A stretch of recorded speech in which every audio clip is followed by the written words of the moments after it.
জাম ঘাস দিয়ে এত মজাদার একটি রেসিপি বানানো যায় তা আগে কখনোই জানা ছিল না। হ্যালো এভরিওয়ান, আসসালামু আলাইকুম।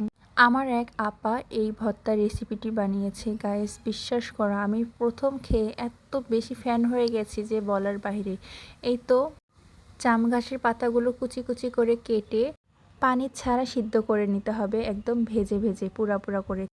আমার রিকোয়েস্ট থাকবে, যারা যারা এই ভিডিওটা দেখবে তারা যেন বাসায় একদিন হলেও এই ভর্তাটি বানিয়ে খায়। শুধু খাবে না, একদম চেটে পুটে খাবে, ঠিক আমার মতো।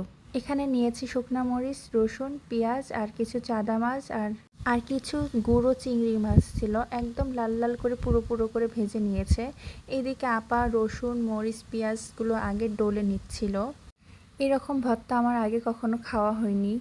বিশ্বাস করো গাইজ, এত মজা এত মজা এত মজা যে বলার বাহিরে, একদম প্রকাশ আমি মনে হয় যে খুবই কম করছি এই ভর্তার প্রশংসাটা। তোমরা খেলেই বুঝতে পারবা। আর এই ভর্তাটা দিয়েই শুধুমাত্র আমি 2 প্লেট ভাত খেয়েছি। আচ্ছা, যাই হোক, আমার ভিডিওটি যদি তোমাদের সবার ভালো লেগে থাকে অবশ্যই লাইক কমেন্ট করে পাশে থাকবা। সবাই ভালো থাকবা, সুস্থ থাকবা। আল্লাহ হাফেজ।